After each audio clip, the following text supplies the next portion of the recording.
Welcome back to the Coach's Corner on your Homes Begin Here network. I'm Devin Dubuc. And I'm Coach Rick Koenig. And as always, we are sponsored by Premier Lending. Hey there, guys and gals. As you know, Coach and I like to bring the heat on what's going on in the market, what's happening out there, and how to create successful patterns in your business. So, Coach, I know we were talking in the green room earlier today, and there's a common topic that's been coming up amongst a lot of the recruiting folks that you've been talking to. What's happening out there? You know, a lot of the people are wanting to know how to utilize CRMs, and it seems like a lot of people out there are working for companies that have a CRM, but it's not the best CRM. So they're looking at outside sources, they're looking at different organizations, different companies. And they're being forced right now to kind of build their own CRM or learn how to utilize their own CRM, maybe with another group of people. Yeah, not the best thing that they should be utilizing their time on right now, right? I mean, this is not the time to be spending hours and days every week working on a CRM. So one of the things that I know you're an expert at is our CRMs. And I've been fortunate when we were coaching to see you in one CRM, and then I watched you actually switch to another, and how that affected the whole team that was utilizing the CRM. It's unbelievable. Well, let's talk about that a little bit because, you're right on the money. You talk to a lot of folks that are out there kind of looking for answers. I do as well. I've got folks that pop on the calendar and just say, hey, how do I improve myself? And one of the commonalities that I'm hearing too is, hey, I've got a CRM, but I don't know what to do with it. And so I got an Excel spreadsheet and I'm using that, or I just use the phone. And hey, if you're making the calls, that's the number one thing that you got to do, right? You got to reach out to folks. But, at the same time, I was on a call earlier today. This is, by the way, March 13th is when we're recording. And just a couple of days ago, the big announcement from Rocket purchasing Redfin. And, what they were talking about is, why would Rocket do something like that? Well, data mining. Right? Redfin has all the data. They know when people are out there looking at properties. They know when people are getting warmer on their purchasing patterns, right? How many times they come to the site, how many properties they're researching. Oh, this person is probably interested in doing something, right? Yeah. And so as a result of that, why would Rocket pay all those billions of dollars to pick them up? That's why, right? Because they're data mining. And another thing that we know, Coach, is that, the big players out there, the Mr. Coopers of the world and the Rocket Mortgages, right? Even the UWMs have stepped up recently and said, hey, the reason that we're buying all these servicing portfolios is because we're going to keep these customers in our court. And guess what? I'm pretty sure there's some technology that's driving behind that, right? So why a CRM? Well, a CRM is going to help you stay top of mind with your customers. And we're not talking about canned campaigns, that are coming out that are not from you or from the heart, right? We're talking about campaigns that A, remind you, hey, pick up the phone and reach out to these people, right? But B, they do have great content, and it's content from the heart. And, if you learn how to use these things and you understand how you can do things like broadcasting, where you're actually reaching out to an isolated group of customers that you know, like, and trust, and know, like, and trust you, you could have personalized messaging. You can have video messaging, right? And, how much easier is it to touch 500 people within an hour, right? You can't do that with just your mobile phone. It's just not possible, right? But what you can do is you can drop a campaign that's personalized to a group of people that it matches, and it's you. You could even do it in a video format and invite them to reach back out to you if they have questions or need any assistance. And guess what? All of a sudden, you get people that pop right on your calendar or start pinging you back through text messages, and you can do that very quickly with the CRM system. So, And these realtors right now, they are getting calls, but still not getting as many calls as you think they are. Now, if you take the typical Bay Equity person who's part of Redfin, I happened to call a friend of mine, and he just started laughing, and he goes, "You're the first recruiter I've answered a phone call for." And I said, "That's because I'm not calling to recruit you. You'll call me when you're ready." And he goes, I will. You'll be one of the guys. And I said, "How bad's it been?" He goes, "You know how bad it is when you pull somebody's credit and they get 100 phone calls?" He says, "Listen to this. I've been keeping track." And this young man This is a guy in his 30s doing some great business out in the West Coast. This dude got hit with communications of over 200. We're talking text messages, phone calls, and emails. The realtors aren't getting that. So what you need to learn how to do is utilize a system or get in a system like our system at Premier Lending, because you were just telling me in the green room, I like when we use that term, in the green room, about somebody on our own team who initiated a blast, and not Yeah. a big one, 25, and didn't even do the follow-up phone calls, and he got his first appointment set with a realtor without doing anything. Let's talk about that, right? Yeah. So at the end of the day, we've got some newer folks that are joining the team that haven't used in CRM in the past, or we've got some veteran guys that are old school, right? Like, and hey, and old is cool, right? Old is cool. That just haven't embraced the CRM because technology is not their thing, and I get that, right? They prefer the phone and face-to-face interaction, and they should. But when they can lean into that and have that opportunity for more conversations, it just gives them more face-to-face or phone-to-phone time, and that's really what it's all about. So I'll talk about two people specifically. We're not going to name any names. We don't want to shame anybody, but the first one, newer to the industry, and effectively, we put together a list of, I think, 300 agents that we're going to outreach to. And the intent is to make phone calls and use the campaigns. In this particular situation, we dropped 25 out of those 300 into a week one campaign. And he was supposed to call the 25 people, and then a day or two later, an email would go out, just basically talking about how really interested that person was in getting to know the agent, and it's super impressed by what they're doing. And then it had a link for the calendar. Hey, you can jump right on my calendar and pick a time that works best for you. Well, lo and behold, what he doesn't do is make the 25 phone calls. However, the campaign, it didn't forget. It still sent out the email, and agent responds. You know what? I would love to meet with you.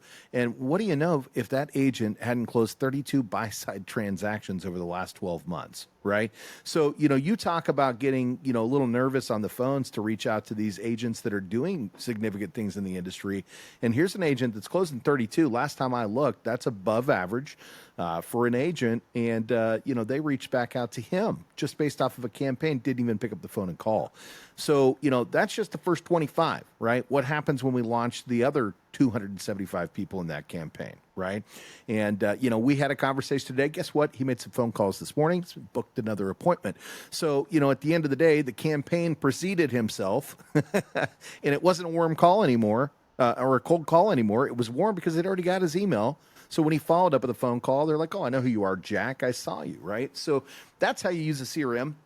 The other one, this is definitely an old school guy, been in the industry for 36 years, right? So he's no spring chicken. But at the end of the day, he has a great database of people who know, love, and respect him, but he wasn't doing a great job of staying in front of everybody. So we took just 50 names. 50, that's it.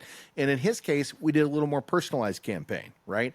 Hey, this is me. I've got a new team phone number, I wanted to make sure that you had this so that, if you see something come up from here, you don't, it's me, right? And my number is still this, right? For the guy that's afraid to use the CRM, hey, it's still this. So if you prefer to contact me here, that's totally cool. And we did that in both text and we did it in an email to confirm, hey, by the way, this is me, right? Here's my email. Here's my phone number. Call me if you don't believe it's me. He actually did have one person that reached out to him on his cell phone because they wanted to make sure, hey, is this you? Right? Yeah, it is. But what did it do? It spurred up conversations that he was not having. Yeah. And now all of a sudden he has more opportunities to do business, right? So yeah. I think that's what we're talking about, Coach. Well, and what's cool about it is, so many of these people that are out there are not great at technology. The ones that are good at technology don't necessarily have the time to be messing with it. And when you take the technology and institute it at a level that you have with our team, you force some accountability. Like the person that did the mailing or the text but didn't make the calls still got an appointment, and yet getting an appointment kicked him in the butt a little bit to say, hey, I better start making some of those calls. I'm going to meet more people if I do it. So, part of our system is just like any coaching system is we want to help you hold yourself accountable. Nobody can make a 20 to 70-year-old person do anything they don't want to do. But when you're being held accountable and you're actually seeing results before you actually committed 100%, that's a real incentive to work with a team, and that's been the greatest thing about us, bringing you over here, was how you've held and helped our people hold each other and themselves accountable Yeah. to doing the daily tasks that you got to do to become successful in today's industry. Well, you start to want to do it, right? It's like, oh man, you know what, man, I wanted to fight the system, but the proof is in the pudding, right? It's working, and I see my brothers and sisters embracing this and actually having results, and that's really what it boils down to, right? Because ultimately, what's the best CRM? The one you'll use, right? But at the end of the day, is it working for you? And if it's not, then you need to either align yourself with a team, preferably ours, right? Yeah. You need to hire somebody to build it out for you, and you need to make sure that you're embracing it, because it's going to produce more activity. And we're not saying hide behind the computer. We don't want that, right? In fact, if you've been listening to our program, you already know, it's really important. We're always pro get out there and meet people face to face. We are pro, do the phone activity to set those appointments. But at the same time, if you're doing that and you have a CRM that's complimenting you behind the scenes, you can be not in 2 places at once. You can be in 500 places at once. And that's what it's all about, because what we know, Coach, is offers minus no's equals Cha-ching. money. Money. Money. The person that's making the most offers is always going to win, right? And the person that's using the CRM is going to be able to make more offers. And, that's really where it comes down to. I'm going to talk something else, since you did mention me, coming over here and having a previous, place to hang my hat, right? And since we're talking about hats, by the way, I'm wearing a pink hat today and a pink shirt because we have a shout out to my boy Dom. Dom Arias had his baby girl last night, and we're celebrating the birth of his baby girl today. So Dom Arias, brother, super proud of you and your wife, and you're going to have so many blessed years to come. That baby girl is just in such a great place to have such a great father like you. So there's a little shout out to my boy Dom Arias. But going back to my previous business, I built out that second CRM. Well, why did I switch?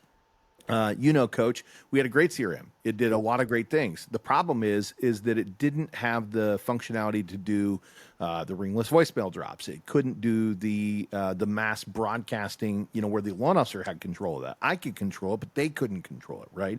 The text capabilities was limited.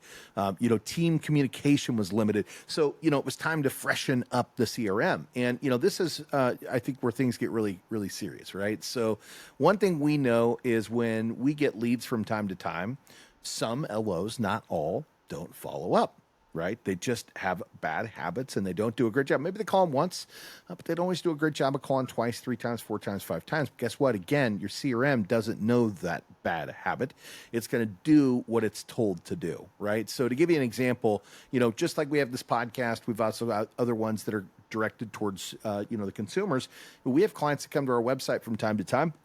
They come to our and apply because they want to work with our team, right? And so I remember this one specific situation. I just set up the CRM, and from our website, we've got a quick intake form that pushes the client right into the system. And guess what it does? The moment it clicks in, hey, this is Rick with Premier Lending. When's a good time to talk? Customer responds right now.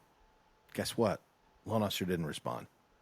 Oh, 2 minutes later, an email comes out. Hey, this is Rick. Maybe it'd be easier for you just to jump right on my calendar. Guess what the client does? Schedules their own appointment. Oh, they scheduled their own appointment. Good. I'm glad, because they didn't miss out on it. So we have a meeting later, I think the next day, and loan officer who shall not be named pipes up and he's like, hey, I got a calendar appointment for somebody I've never met before. Do you know what this is all about? Yeah, check your CRM. And I checked it live because, again, not to shame him here, but I'm definitely going to shame him in front of the rest of the team. I'm joking. I wanted to look it up and see what had happened there. I said, oh, look here. It texted and it said this, and you didn't respond. It sent this email, and they booked from your email. And guess what? Opportunity, application, closed loan. and he didn't do any work, right? So now imagine you take an originator who does the work and you give them those same tools, Yep. right? How much more production do they have? Yeah, and with the right tools and the right help, learning how to utilize them, being held accountable to use it. Yeah. You said it earlier, whoever makes the most calls wins. And you can't win if you're not talking to the people, because that's when you're gonna ask those questions. That's when you're gonna find out about them, whether it's a realtor or whether it's an actual client. When you are able to ask questions and you can find out whether things that they're doing are working out well, they're not working out. You can find out, what should they be doing, or asking them what do they think they should be doing. Let them tell you. Don't always be telling them.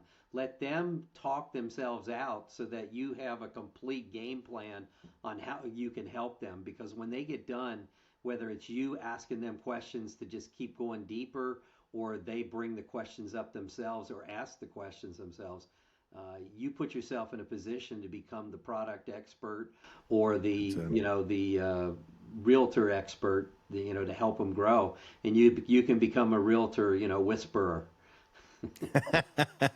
The realtor whisper. Well, we're just talking about the real estate aspect of it. At the end of the day, we've got past customer database campaigns, we've got future campaigns, credit repair campaigns, that are coming from you. And it's not coming across as, oh, check out this new program. It's, hey, just wanted to reach out, see how the credit repair challenge is coming along, right? Right. Anything I can do to help? Question mark, right? It's very natural conversations. And then there's some pieces in there. Hey, some things you might want to be thinking about while you're along your journey, right? So it's a combination of both, so that some of it feels like it's, hey, just a programmed email, and the others feel like this is coming directly from Rick, and he's just checking in on me. What a nice guy, right? The other thing I'm going to put out there is, messaging for pipelines, right? So effectively, once you get that lead application, what happens when it goes to the processor? What happens when it goes to, underwriting? What happens when it gets approved with conditions, right? We have messaging sequences here that go out at all those stages, every single milestone, and they don't just go to the borrower. They don't just go to the co-borrower. They go to the buy-side agent, the list-side agent, and the title company reps, because again, we want everybody to be informed, right? And they're fun emails. Hey, congratulations. You might have a picture of somebody dancing and celebrating. We've got the approval. They were almost home, right? Or with the agents, there may be some subliminal messaging in there. Hey, we're off to a great partnership, right? Hey, this is going to be, amazing things are happening. I love working with you and your team, right? So what's happening here is, in the background, the messaging is actually helping you build relationships, even with the listing agent who you might not know, right? And that's the power of having a great CRM. Yep. And, not just thinking about it for, the front of the house, but the back of the house, all the way through the funded loan. What's that experience like? And when you dial those things in, you literally have this system that's always working on your behalf, right? Yeah, and when you have those tools, you have people that know how to use them, that are going to hold you accountable. They'll do a lot of stuff, just like our loan officer that got the appointments, both loan officers that got appointments without actually doing anything. Once they pick that phone up and they virtually talk to them, whether it's via video like we're doing, or whether it's just on the phone, all of a sudden that relationship, even if it's an old relationship, starts becoming emotional, because now you're talking to each other, you're hearing each other, you're thinking about stuff, and you took it from a piece of paper or a video to an actual conversation, and an emotional relationship becomes a much deeper relationship with people, That's it. whether it's a client or a real estate agent. And we just help you do that by putting the right tools in front of you, automating as much of it as we can, so that we help you be successful, even if you kick it, down the street. You kick that can and forget to take care of the That's it. people.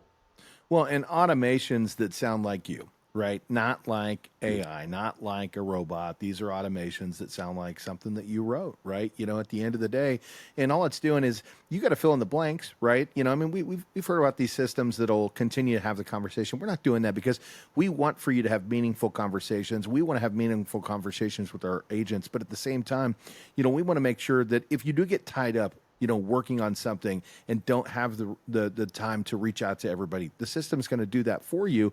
And then that's going to give you time once you get back in there to see, oh, great, the agent responded. Cool. Let's have a conversation, pick up the phone and reach out to them. So it's a crutch because it's working for you as an assistant, right? At the end of the day, you may not be able to afford that additional, pre-approval specialist or loan officer assistant. Well, the CRM does that for you. So, if you're out there and you're listening to this and you just have questions, right? Like, what does that look like? Or, what's the right CRM? Or, what would it look like to join a team that's going to provide the tools and give you the materials to have success in your business without you having to do it yourself? We'd love to hear from you. And, as always, just, click below, comment.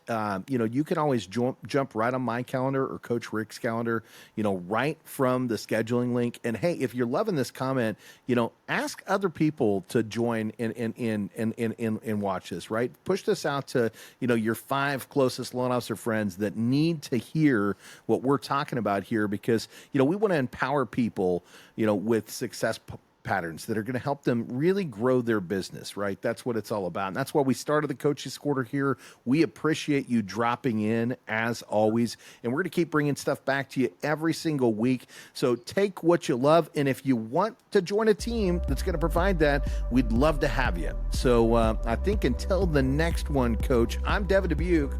And I'm Coach Rick Koenig. We're the Coaches Corner, and we look forward to hearing from you soon. Have a great one. Thanks.